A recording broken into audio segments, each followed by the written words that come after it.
Жители города Микунь организовали движение в поддержку земляков, призванных по мобилизации, и добровольцев, ушедших на фронт. В магазинах установлены специальные коробки, которые быстро наполняются. Мастерские шьют теплую одежду для бойцов. Жители не остаются в стороне. Собирают посылки на фронт, перечисляют деньги на закупку необходимого для наших воинов на передовой. За первые 10 дней микунчане собрали целую машину. Первую партию уже отправили на общий пункт сбора в Сыктывкар.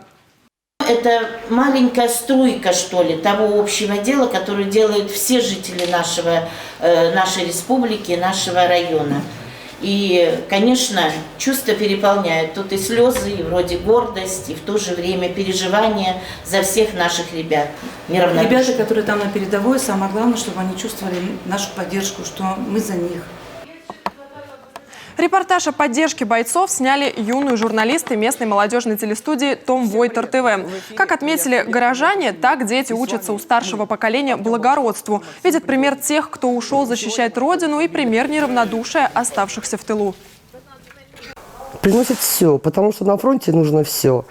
Приносит и продукты питания, варенье, тушенки, сгущенки, пакеты быстрого приготовления, одежды очень много, нательное белье, толстовки, перчатки, плащи, коврики, сидушки для бойцов. Все это очень нужно.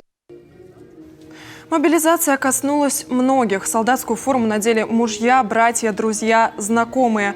Воспитанным в мире и согласии им сейчас не просто там, где идет борьба с украинскими неонацистами. Но решимости нашим бойцам не занимать. Так пишут в социальных сетях жители города, объединившиеся для поддержки фронта.